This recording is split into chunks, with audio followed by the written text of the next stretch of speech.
La Caisse Desjardins du Cœur des Vallées est fière de contribuer à la programmation de la TVC en vous présentant Infomag.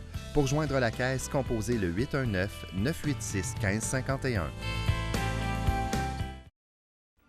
Cette semaine à Infomag, nouvelle crêperie sur l'avenue Buckingham, lancement de campagne de Marc Carrière et vote de grève pour 19 CPE de l'Outaouais.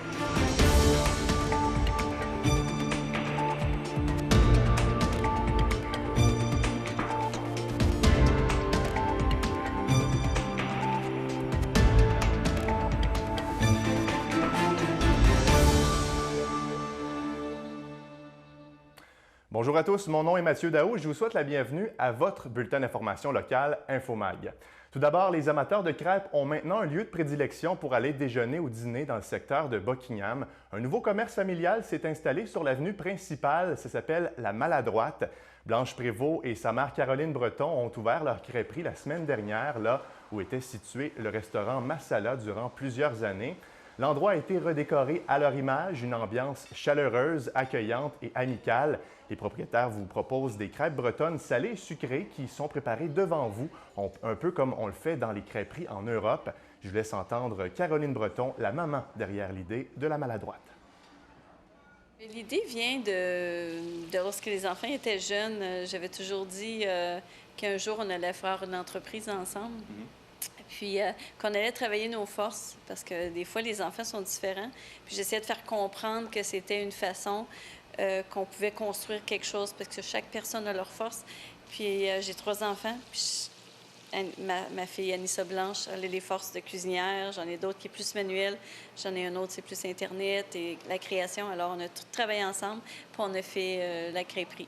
La Maladroite, c'est mon fils, Glenn, qui a trouvé le nom, qui a fait des petites recherches. Puis ce qu'il a découvert, c'est que les crêpes ont été faites par une fermière maladroite. Avec sa maladresse, elle a échappé de la pâte de sarrasin sur un galet brûlant, alors qu'elle a créé la galette, mais qu'on appelle aujourd'hui la crêpe. On a un beau menu. On a la germaine, le breton, des belles recettes que ma fille Anissa Blanche a concoctées. Alors, jusqu'à maintenant, les résultats sont positifs. Les gens aiment l'ambiance, aiment le menu. Alors, je les invite là, définitivement à venir nous voir. Alors, c'est un rendez-vous. On vous invite à visiter leur site web au www.lamaladroite.ca. Le conseiller sortant de Masson-Angers, Marc Carrière, a officiellement lancé sa campagne électorale afin de briguer un 2e mandat dans son district. L'homme politique s'est fait élire il y a 4 ans dans Masson-Angers, où il habite depuis plusieurs années. D'ici le 5 novembre, il veut miser sur l'intégrité, la rigueur et l'authenticité, en plus de faire une campagne sans affiche. S'il est réélu, Marc Carrière veut poursuivre ses efforts dans le développement social et économique dans l'est de Gatineau. Il nous explique la ligne directrice de sa campagne. On l'écoute. Je pense que j'ai fait mes preuves. Le premier mandat, j'ai réalisé la quasi-totalité de ce que j'avais soumis à la population. Je suis à plein régime. Je suis sur le terrain depuis un bon bout. De toute façon, je suis sur le terrain depuis 4 ans. J'ai répondu à peu près à toutes les demandes que toutes les associations, les organismes de mon terrain, de mon territoire ont fait. Ce qu'on a vu dans le premier mandat, c'est rien comparativement à ce que je promets maintenant là, lors du 2e mandat. Le prochain mandat, là, beaucoup vont miser sur l'économie. On a eu de la création d'emplois énorme dans le secteur. Il y a un nouveau marché qui est en train de s'installer avec les nouveaux développements résidentiels qui s'installent, étant donné que nos infrastructures maintenant supportent le développement résidentiel, mais aussi commercial et institutionnel. Donc, c'est un nouveau marché qui s'offre aux commerçants du secteur. Donc, beaucoup va être axé sur le développement économique. Le conseiller invite les citoyens à utiliser leur droit de vote le 5 novembre prochain. Bien, selon lui, assurer un bon taux de participation reste un défi pour la politique municipale. En 2017, rappelons que Marc Carrière occupe aussi les fonctions de président de la Commission des loisirs, des sports et de la vie communautaire. Par ailleurs, un nouveau candidat indépendant se prépare à lancer sa campagne électorale afin d'être élu dans Masson-Angers, ce qui veut dire que maintenant 3 personnes visent le poste de conseiller dans le district 17. Ghislain Larocque est père de 4 enfants. Il est aussi auteur et conférencier. M. Larocque fait la promesse d'être à l'écoute des électeurs et électrices. Selon lui, le quartier et la ville de Gatineau doivent se construire en tenant compte de l'option, ou plutôt de l'opinion des besoins des citoyens. Le candidat veut faire une campagne écologique et prévoit lui aussi ne pas apposer d'affiches électorales. Il nous explique pourquoi il se lance en politique. Je suis un passionné de la politique. Puis je trouve qu'à 40 ans, c'était le temps que je vienne donner mon point de vue puis mon vouloir là, à redonner à la communauté. C'est qu'on dirait qu'on est oublié du conseil en ce moment. On dirait qu'on est encore considéré une ville à part, qu'on n'est pas fusionné avec Gatineau. On peut regarder sur tous les aspects. Le transport en commun est diminué à Masson-Angers, même Buckingham. Dernièrement, on parlait d'un train léger, mais vers l'ouest et non vers l'est. Donc, on est toujours oubliés, nous autres, sur la map à Masson-Angers. Puis je pense que ça prend quelqu'un. Moi, j'ai décidé d'être la voix des citoyens. Donc, puis vraiment, là, dire, regarde, on existe, nous autres tous, sur notre côté, là. Puis il y a des choses qui peuvent être faites là, à Masson-Angers puis dans le district de Buckingham. Là. Si vous voulez être écouté au conseil municipal, ça prend moi. Puis je vais faire sûr que les dossiers de Masson-Angers soient sur la table, puis on va essayer le plus gros possible qu'ils soient résolus. Ghislain Larocque invite les gens de la population à venir le rencontrer pour discuter des enjeux qui les touchent. Il lance officiellement sa campagne la semaine prochaine. Maintenant, les travailleurs et travailleuses de 19 centres de la petite enfance de l'Outaouais ont voté en faveur d'une grève de 6 jours qui pourrait entrer en vigueur à tout moment. C'est la semaine dernière que plusieurs centaines d'employés ont appuyé à 90 % la demande de leur syndicat d'aller en débrayage. Avec ces moyens de pression, les éducatrices et éducateurs souhaitent envoyer un message clair au gouvernement afin de renouveler leur convention collective qui est échue, on vous le rappelle, depuis 30 mois. Le Conseil central des syndicats nationaux de l'Outaouais, qui représente plus de 400 membres dans ou plutôt dans le domaine de la petite enfance, indique que les négociations n'avancent pas avec Québec. Le président du Conseil central, Michel Kijada, nous explique la problématique. Je vous rappelle dans les dernières années, il y a eu 300 millions de coupures dans les centres de petite enfance. On a réinvesti un peu, mais si peu que ça ne compense pas ça. Et souvent, les directions locales sont prises pour amputer sur les conditions de travail pour essayer de gonfler leur budget de leur CPE. Alors, c'est inadmissible. Je pense que c'est des gens maintenant qui sont compétents, c'est des éducatrices qui aiment leur travail, elles veulent travailler, elles veulent rendre un bon service. Mais en retour, ça serait minimalement qu'on les paye comme il faut, là. Les centres de la petite enfance, c'est un joyau au Québec. On est chanceux d'avoir ça, on est content d'avoir ça. Maintenant, il faut le faire fonctionner pour que ça fonctionne vraiment. Les petits-enfants qui arrivent en CPE, on peut déjà déceler s'ils vont avoir des problèmes plus tard à l'école. Alors, c'est quelque chose qui est important pour l'ensemble de la société. L'objectif serait en quelque sorte de faire avancer le dossier avant d'en arriver à une grève. On ne sait pas pour le moment si les journées de piquetage seraient consécutives ou espacées. Le syndicat tient cependant à mentionner que les parents seraient avisés à l'avance. Ici, dans l'est de Gatineau, ça pourrait toucher les CPE La Grande Envolée à Buckingham et Trois-Petits-Points dans le secteur Masson-Angers. Voici justement les commentaires de la directrice générale du CPE Trois-Petits-Points, Chantal Massy. Moi, c'est sûr que j'appuie tout à fait mes éducatrices dans cette démarche-là. Faut pas oublier là, que dans l'histoire des femmes, dans l'histoire des travailleuses des centres de la petite enfance, les CPE syndiqués ont fait avancer la cause. Ils font un travail exceptionnel auprès des enfants. Moi, je les encourage là, dans cette démarche-là parce que c'est vraiment pas évident d'être éducatif et d'être éducatrice puis d'être entouré d'enfants toute la journée puis leur offrir le meilleur soutien possible. On change de sujet. Vous avez peut-être remarqué au cours des dernières semaines une épicerie ambulante qui se déplace dans différents secteurs de la ville. Eh bien, vous n'avez pas imaginé tout ça. Depuis le début du mois d'août, le marché mobile de Gatineau se promène dans 5 quartiers où il n'y a pas vraiment d'épicerie à grande surface, qu'on appelle les déserts alimentaires. La camionnette vient notamment faire son tour tous les mercredis à Masson-Angers dans le stationnement du centre de service de 13h à 14h30. Le marché mobile vous propose non seulement des aliments frais à prix concurrentiel comme des fruits et des légumes, mais aussi des recettes faciles à faire à la maison et de l'animation pour les enfants. Et je vous laisse entendre la directrice générale du marché mobile de Gatineau, Mme Monique Chartrand. C'est une initiative qui a été prise en 2014-2015 où il y a plusieurs organismes communautaires qui ont mis l'épaule à la roue pour créer un marché pour répondre aux besoins des gens dans les quartiers à désert alimentaire. Évidemment, c'est un projet pilote. Qu'est-ce qu'on prévoit à long terme pour le marché mobile? Bien, on souhaite une pérennité. C'est clair on est là, puis on veut être là pour rester. On veut être là pour pouvoir répondre davantage aux besoins de la population. On parle de 5 quartiers présentement, mais il y en a 5 autres en attente dans une phase 2 du projet. Donc, on espère pouvoir, dans un assez court laps de temps, pouvoir dire que ce projet-là est viable et qu'on va pouvoir aller rencontrer les autres personnes dans les autres quartiers qui nous attendent. Il y a une étude qui démontre que 30 000 personnes à Gatineau vivent dans des quartiers considérés comme déserts alimentaires. C'est un peu la raison d'être du marché mobile. Présentement, 3 employés travaillent pour la coopérative et 165 personnes sont devenues membres. Pour plus d'informations, mmg.coop@outlook.com. Bonne nouvelle, le Centre Action Génération des aînés a dévoilé la programmation de ses activités pour l'année 2017-2018. Une cinquantaine de personnes étaient sur place ce vendredi dans le cadre d'une journée porte ouverte. Rappelons que l'organisme offre une panoplie de services qui visent à briser l'isolement chez les aînés. Au rendez-vous cette année, ateliers de bricolage, danse en ligne, groupe de support, jardin communautaire et activités de cuisine. Un nouveau calendrier est disponible avec toutes les dates et la description des activités. La coordonnatrice du centre, Julie Mercier, était bien heureuse de présenter sa programmation. On l'écoute. Il y a beaucoup de nouveautés cette année? J'en ai quelques-unes, oui. La formule d'atelier découverte qui est sur une série de 3 ateliers, ça va être différent. On va parler beaucoup de l'alimentation, vraiment transformation, ce qui est bon pour nous et tout ça vraiment spécialement pour les personnes de 55 ans et plus.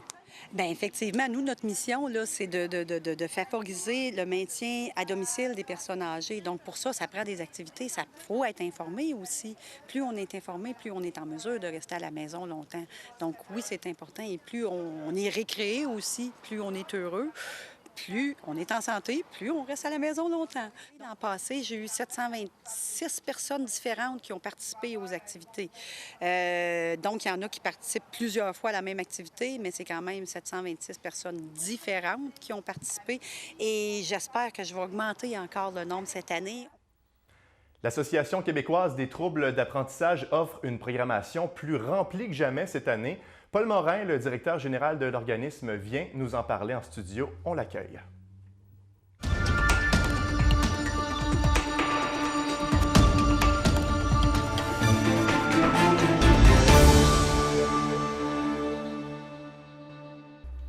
Monsieur Morin, bonjour. Bonjour, Mathieu. Vous êtes rendu un habitué ici à TVC Basse-Lièvre. On apprécie grandement l'étroite collaboration que nous avons dans le but d'informer les gens de l'Outaouais. Et ça nous permet en même temps de prendre des nouvelles de l'organisme. Oui, et je dois vous dire que ça fait 10 ans que je suis là et c'est peut-être l'année où je suis le plus heureux.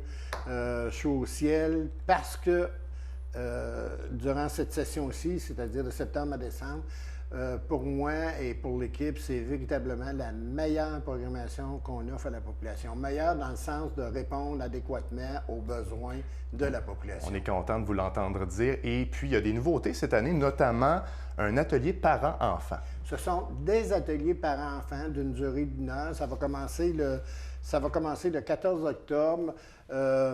C'est une enseignante qualifiée, expérimentée, qui travaille déjà au sein d'une des commissions scolaires de la région, qui va rencontrer 3 enfants accompagnés des parents pendant 1 heure sur une problématique spécifique, le verbe, l'adjectif, etc. Ça dure 8 semaines, 8 thèmes différents.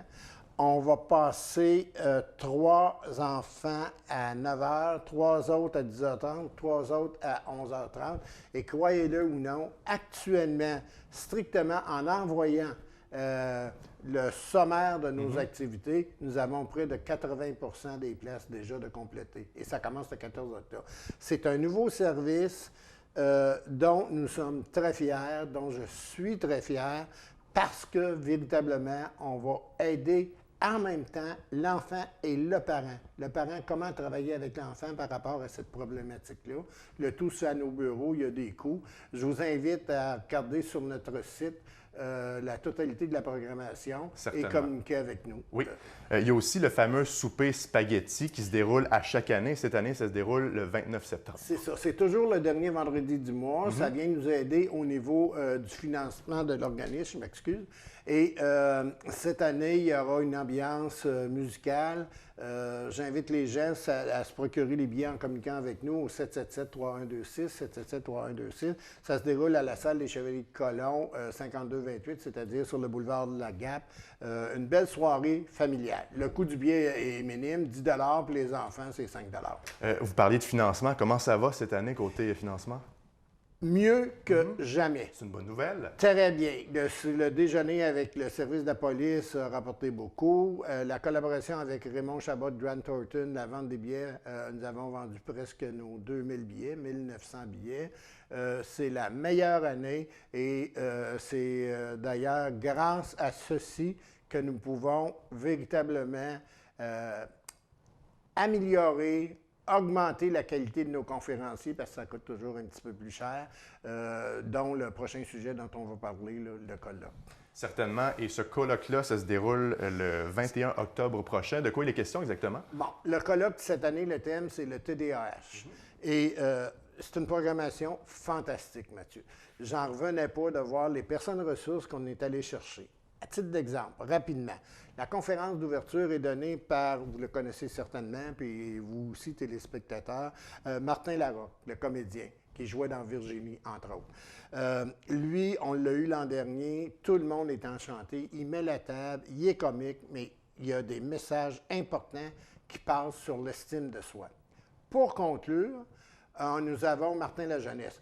Pas votre confrère que vous invitez de temps en temps, le conseiller, mais... Plutôt Martin, un conférencier, c'est ça? Oui, le conférencier, c'est le fils de Jeannette Bertrand, qui lui-même a un TDAH et il donne un témoignage fantastique. D'ailleurs, vous l'avez eu à Buckingham l'an dernier, je suis venu l'écouter, et c'est à cette occasion-là que je l'ai invité à revenir dans la région là, pour le colloque.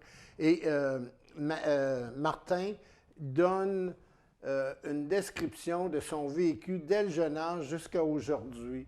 Son père aurait voulu faire un professionnel, mais à cause de sa situation personnelle, il ne pouvait pas. Mais c'est un gars qui a réussi dans la vie. Il a rencontré des obstacles, il a défoncé, puis aujourd'hui, il réussit. Et dans la journée, nous aurons différentes conférences, différents ateliers. Bon, rapidement, je peux vous dire qu'on a un médecin, je pense au docteur Henriette Fortin, qui est responsable de la clinique Le Copain. On a un neuropsychologue, un psychologue. Nous avons une orthopédagogue qui va être là. Une qualité, un contenu fantastique pour répondre aux besoins de la population. Et à qui ça s'adresse? Ça s'adresse autant aux adultes, parce qu'on aura des ateliers au niveau de l'enfant, un atelier au niveau de l'ado et un atelier sur l'adulte. Donc vraiment pour un large public. Oui, c'est ça. Large public, parents, des gens qui sont dans le domaine social, qui travaillent avec cette clientèle-là, des gens qui sont dans le domaine de l'éducation, qui travaillent avec cette clientèle-là, et ça nous fera plaisir. Pour information, je vous invite à consulter notre site, Aketa Outaouais. La programmation doit être aujourd'hui, là, au moment où on se parle, être sur le site, ou pour toute information ou recevoir les autres activités que nous avons, je vous invite à communiquer avec nous au 819-777-3126. 777-3126. Vous allez être enchantés de voir le contenu de ce qu'on peut vous offrir. Paul Morin, vous êtes directeur général de l'Association québécoise des troubles d'apprentissage. Toujours un plaisir de vous recevoir ici en studio. On vous souhaite une bonne programmation cette année. Merci beaucoup. Puis encore une fois, merci de votre complicité avec nous. Ça fait plaisir, M. Morin. Bonjour. La Caisse Desjardins du Cœur des Vallées est fière de contribuer à la programmation de la TVC en vous présentant InfoMag. Pour joindre la Caisse, composez le 819-986-1551.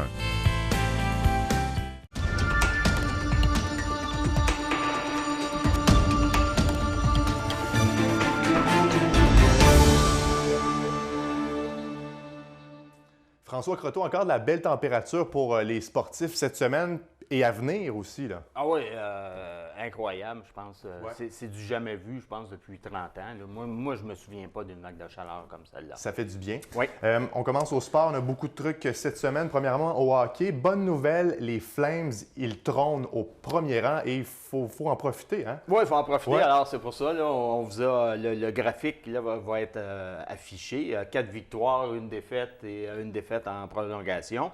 Cependant, il faut faire attention parce que si on regarde le club en deuxième position, Terrebonne, lui, a une fiche de 4 victoires, aucune défaite. Donc, ils ont 2 matchs en main sur les Flames. Naturellement, il faut qu'ils les gagnent.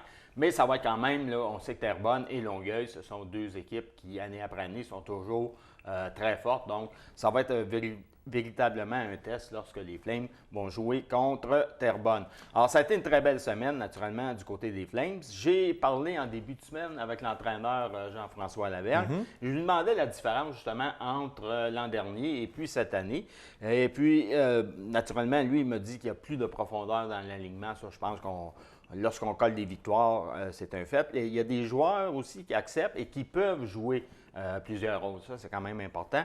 Et un petit commentaire que je trouve rafraîchissant d'avoir nos entraînements près des cégeps parce qu'on sait que maintenant, l'équipe ne pratique plus à Buckingham, mais pratique plutôt du côté de Gatineau parce que les jeunes, justement, vont au cégep soit dans le secteur Gatineau ou dans le secteur de Hull. C'est mieux, cette façon de faire-là? Bien, semble-t-il, parce que ça fait en sorte que pratiquement tout le monde est aux entraînements.